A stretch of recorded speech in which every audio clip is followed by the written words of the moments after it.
రీసెంట్‌గా Bangladesh T20 world cup ఆడము అని చెప్పడం మనం విన్నాము.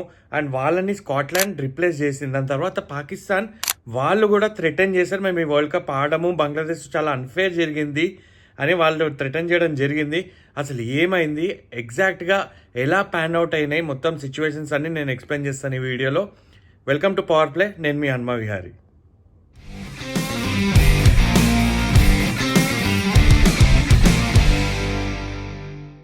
సరే, ఇప్పుడు ఫస్ట్ ఎక్కడి నుంచి స్టార్ట్ అయిందంటే బంగ్లాదేశ్ ఇంకా బీసీసీఐ మధ్యలో ముస్తఫిజుర్ రెహమాన్ని వాళ్ళు రిలీజ్ చేయడం జరిగింది. కేకేఆర్ బీసీసీఐ చెప్పడం జరిగింది. ఎందుకంటే బీసీసీఐ అండ్ ఇక్కడ ఐపీఎల్ అది డిఫరెంట్ టోర్నమెంట్, అది ఆల్ టుగెదర్ అదొక ప్రైవేట్ లీగ్ అది.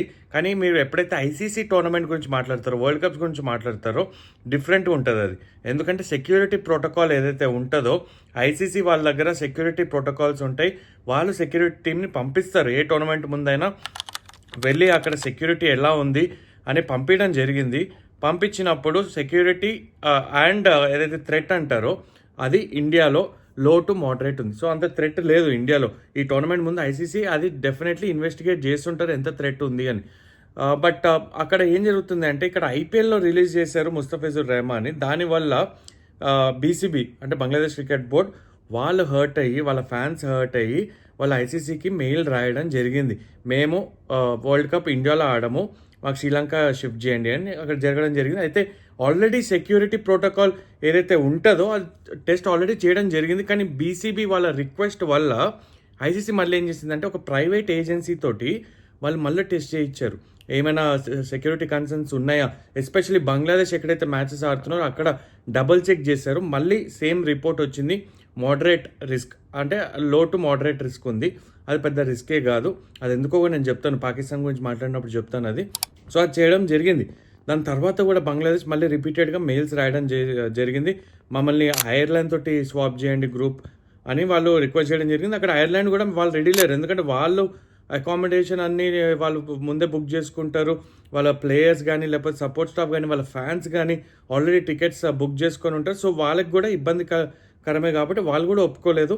అండ్ ఐసీసీ కూడా అలౌ చేయలేదు. లేదు, మీకు ఇది లాస్ట్ టైం అడుగుతున్నాము, మీరు కన్ఫర్మ్గా చెప్పండి ఆడతారా లేదా వరల్డ్ కప్ అని అనడంతో అక్కడ ప్లేయర్స్ని కూడా వాళ్ళు కన్సిడర్ చేయలేదు.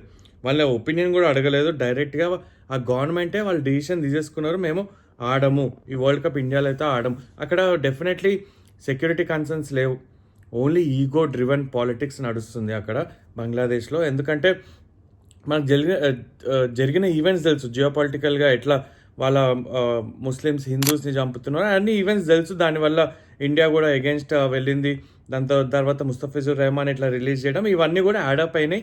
దాంతో వాళ్ళు వరల్డ్ కప్ ఆడము అని నిర్ణయించుకున్నారు. తర్వాత ఐసీసీ ఏం చేసింది, వెంటనే వాళ్ళని రిప్లేస్ చేసింది, స్కాట్లాండ్తో రిప్లేస్ చేసింది. అప్పుడు పాకిస్తాన్ ఎంటర్ అయ్యారు. పాకిస్తాన్ ఎందుకు ఎంటర్ అయ్యారు? అక్కడ వాళ్ళు ఏం చూపించుకుంటున్నారు అంటే బంగ్లాదేశ్తో జరిగింది అన్ఫేర్. ఒకవేళ ఛాంపియన్స్ ట్రోఫీ ఇండియా దుబాయ్లో ఆడగలిగితే మరి బంగ్లాదేశ్ ఎందుకు శ్రీలంకలో ఆడలేదు? కానీ అక్కడ జరిగింది ఏంటి అంటే ఛాంపియన్స్ ట్రోఫీ అయినప్పుడు ఇండియా పాకిస్తాన్ వెళ్ళాలి. కానీ ఇండియా అన్నారు మేము పాకిస్తాన్ వెళ్ళాము, మేము దుబాయ్లో మ్యాచెస్ అరేంజ్ చేయండి, అక్కడ గ్రూప్ ఎవరైతే ఉన్నారో వాళ్ళు దుబాయ్ వచ్చి ఆడతారు అన్నప్పుడు పాకిస్తాన్ అప్పుడు ఒక కైండ్ ఆఫ్ అగ్రిమెంట్ చేసుకున్నారు ఐసీసీతో. సరే ఇప్పుడు ఇండియా రాకపోతే మేము నెక్స్ట్ వరల్డ్ కప్లో మేము ఇండియా రాము అని వాళ్ళు అగ్రిమెంట్ చేసుకున్నారు. అలానే వాళ్ళ మ్యాచెస్ అని ఇప్పుడు కొలంబోలో ఉన్నాయి. మరి ఇండియాతో వాళ్ళకి సంబంధం ఏం లేదు. దాని ప్రకారం ఏషియా కప్ కూడా చూసుకుంటే అప్పుడే బాంబ్ బ్లాస్ట్లు జరగడం జరిగింది, ఒక చిన్న వార్ లాగా అవ్వడం జరిగింది. దాని తర్వాత కూడా ఇండియా అక్కడ థ్రెటన్ చేయలేదు ఏషియా కప్ మేము ఆడమని. యాక్చువల్గా India is a power house of cricket. World wide కూడా చూస్తే ఇండియా రెవెన్యూ మీద చాలా నడుస్తుంది, ఐసీసీ కూడా నడుస్తుంది. ఎందుకంటే వ్యూవర్షిప్ అలా ఉంటుంది, బ్రాడ్కాస్ట్ డీల్స్ అట్లా ఉంటాయి. ఇండియా నుంచి చాలా మనీ జనరేట్ అవుతుంది. ఇప్పుడు బ్రాడ్కాస్టింగ్ డీల్స్ వల్ల ఐసీసీ చాలా బెనిఫిట్ అవుతుంది. అందుకనే అన్ని కంట్రీస్ కూడా ఇండియా ఆడాలనుకుంటారు. India Pakistan match is the most viewed match world కప్లో ఎప్పుడైనా. దాని నుంచి చాలా మనీ జనరేట్ అవుతుంది, స్పాన్సర్స్ వస్తారు. సో అందుకనే ఒకవేళ ఇండియా ఏషియా కప్ ఆడనంటే చాలా లాస్ అయ్యేది ఐసీసీకి. కానీ ఇండియా అలా చేయలేదు, థ్రెటన్ చేయలేదు, హ్యాండ్ షేక్ చేయలేదు. అంతా డెఫినెట్లీ ఉంది, కానీ ఎప్పుడు కూడా టోర్నమెంట్ ఆడలేదు, థ్రెటన్ చేయలేదు. అందుకే బంగ్లాదేశ్కి ఇక్కడ రిపర్కషన్స్ వస్తాయో లేదో తెలియదు. కానీ పాకిస్తాన్ ఒకవేళ ఈ టోర్నమెంట్ ఆడకపోతే చాలా రిపర్కషన్స్ వాళ్ళు ఫేస్ చేయాల్సి వస్తుంది. బహుశా బైలాటరల్ సిరీస్ ఆడే అవకాశం ఉండదు తర్వాత. అండ్ పిఎస్ఎల్లో ఎన్ఓసి తీసుకోకుండా, ఇప్పుడు ఐసీసీ దగ్గర ప్రతి ఫారెన్ ప్లేయర్ ఎన్ఓసి తీసుకోవాలి ఏదైనా టోర్నమెంట్ ఆడాలంటే, అది కూడా ఐసీసీ ఇవ్వకుండా ఉండొచ్చు. సో ఇట్లా చాలా రిపర్కషన్స్ వచ్చే అవకాశాలు ఉంటాయి పాకిస్తాన్కి ఒకవేళ ఈ టోర్నమెంట్ ఆడకపోతే. నా ఒపీనియన్ ఏంటంటే వాళ్ళు చూపించుకుంటున్నారు వాళ్ళ నేబరింగ్ కంట్రీస్కి, అది మేము మీ సపోర్ట్లో ఉన్నాం, బంగ్లాదేశ్కి చూపించుకుంటున్నారు వాళ్ళు సపోర్ట్లో ఉన్నారని. బట్ టోర్నమెంట్ ఆడతారు, డెఫినెట్లీ ఆడాలి, లేకపోతే వాళ్ళకే చాలా లాస్ జరుగుతుంది, అది ఫినాన్షియల్గా అయినా లేకపోతే రేపొద్దున ఒక కంట్రీకి బ్యాడ్ నేమ్ వచ్చే అవకాశం ఉంది for no reason world cup ఆడకపోతే. సరే ఇప్పుడు మరి సెక్యూరిటీ కన్సర్న్ వల్ల బంగ్లాదేశ్ ఇండియాలో ఆడమంటున్నారు, మరి ఛాంపియన్స్ ట్రోఫీ పాకిస్తాన్తో జరిగింది, అప్పుడు బంగ్లాదేశ్ పాకిస్తాన్ వెళ్ళారు ఆడడానికి. అక్కడ సెక్యూరిటీ కన్సర్న్స్ చూసుకుంటే రిస్క్ ఏదైతే ఉందని మాట్లాడుతున్నామో అది moderate to high level of risk ఉంది అక్కడ సెక్యూరిటీ. మరి బంగ్లాదేశ్ వెళ్ళి ఆడారు కదా అక్కడ, అప్పుడేం కంప్లైంట్స్ రాలేదు ఇట్లా మాకు సెక్యూరిటీ ఇవ్వండి లేకపోతే ఎక్స్ట్రా సెక్యూరిటీ కావాలి అని వాళ్ళు అడగలేదు. ఇక్కడ బీసీసీఐ ఇన్ఫ్యాక్ట్ చెప్పిందంట బీసీబీకి, మేము ఎక్స్ట్రా సెక్యూరిటీ కావాలన్నా ఇస్తాము అని చెప్పడం కూడా జరిగింది. అయినా కూడా బంగ్లాదేశ్ రిఫ్యూజ్ చేశారు. Pakistan are just playing along. ఇప్పుడు బంగ్లాదేశ్కి మేము సపోర్ట్ ఇస్తున్నామని చెప్తూ వాళ్ళు అలా ఆడుతున్నారు, కానీ డెఫినెట్లీ ఈ టోర్నమెంట్ వాళ్ళు ఆడతారు, ఇది మీరు రాసి పెట్టుకోండి. వాళ్ళు శ్రీలంక వెళ్ళి ఆడతారు, ఆల్రెడీ వాళ్ళ టీం కూడా అనౌన్స్ చేయడం జరిగింది కాబట్టి.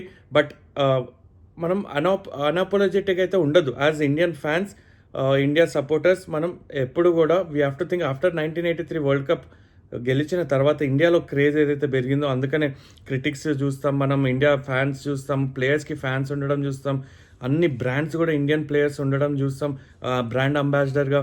సో మనకి ఆ పేరు వచ్చిన తర్వాత లాస్ట్ 40 yearsలో యాక్చువల్గా ఏషియాని ఒక పవర్ హౌస్గా మారుద్దామని బీసీసీఐ ట్రై చేసింది, అలానే చేసింది కూడా. వాళ్ళ పర్ఫార్మెన్స్ డౌన్ అయింది, ఇప్పుడు శ్రీలంక కానీ బంగ్లాదేశ్ కానీ పాకిస్తాన్ వాళ్ళ క్రికెట్ డౌన్ అయింది, బట్ ఇండియన్ క్రికెట్ ఎప్పుడు కూడా టాప్లోనే ఉంది.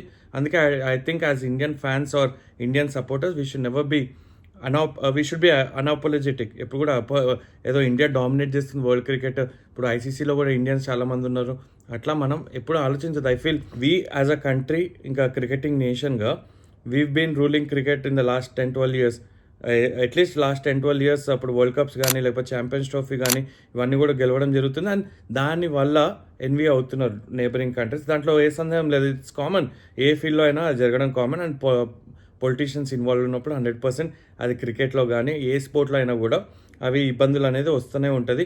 ఇప్పుడు క్రికెట్లో వచ్చింది, బహుశా ఫ్యూచర్లో ఇంకా వేరే గేమ్స్లో కూడా వచ్చే అవకాశం ఉంది. వేర్ దేస్ మనీ డెఫినెట్లీ అక్కడ పొలిటీషియన్స్ అయితే ఇన్వాల్వ్డ్ ఉంటారు. అండ్ ఇలా ఈ లెవెల్ వరకు ఇన్వాల్వ్మెంట్ ఉన్నప్పుడు ICC definitely will take a call. అంత ఈజీగా అయితే పాకిస్తాన్ని ఒకవేళ వాళ్ళ టోర్నమెంట్ ఆడకపోతే రిపర్కషన్స్ లేకుండా మాత్రం వాళ్ళని వదిలే సమస్య ఉండదు.